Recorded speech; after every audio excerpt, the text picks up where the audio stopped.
अस्सलाम वालेकुम, कैसे हैं आप सब। उम्मीद करता हूँ खैरियत से होंगे। आप सबको मेरी तरफ से और मेरे बच्चों की तरफ से ईद मुबारक। ईद मुबारक को मायरा, ईद मुबारक। कैसे दस फिर ईद तो मज़ा आ रहा है तुम? ईद इंजॉय कर रही हैं? तरफ खड़ी होकर दिखा ना फिर कैमें दा सूट पाया तू। जुत्ती दिखाओ अपनी है। और जुत्तियां नहीं पाइयां तुसीं हले नवीं? तुसीं जुत्तियां नहीं पाइयां हले? तू भी जुत्ती नहीं पाई हले? जुत्ती तो पाओ, चलो जाके सैंडल सूडल तो पाओ ना अपने। चप्पल पा के जानी है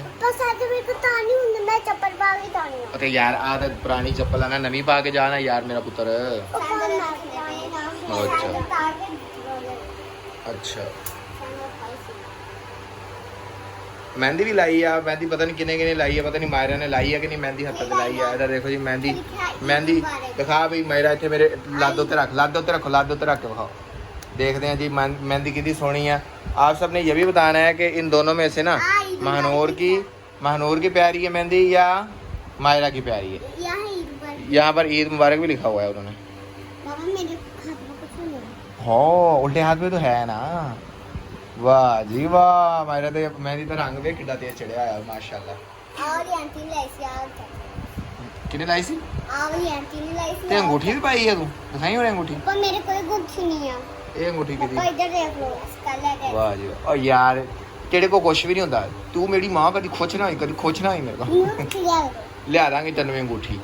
और कुछ चाहिए तेन हुण फिर? कपड़े हैं? कपड़े लैके तो दिते पे तुम 3 सूट। हाँ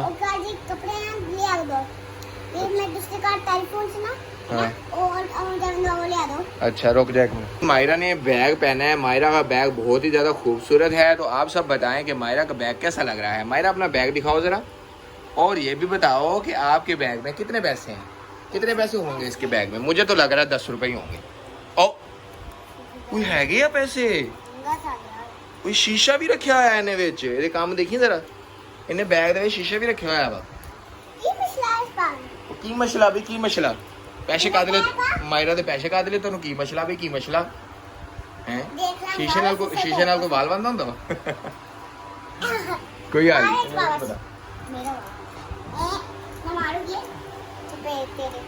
जी माशाल्लाह ईद है और बच्चे बहुत खुश हैं। और अभी भाई के घर जाएंगे, वहाँ भी कुर्बानी है।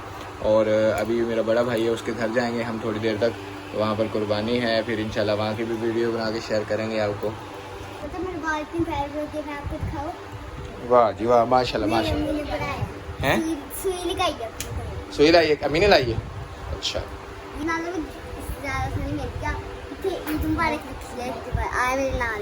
की लिखे? ईद मुबारक लिखे है कि महानूर लिखे है? वाह जी वाह क्या बात है तेरी, क्या बात है तेरी माशाल्लाह। ऐनका किदी पई है थले? और ऐनक किदी पई थले? चल ला के बखा फिर। ये जी चश्मा लगाने लगी है महानूर। आय हाय हाय हाय हाय हाय हाय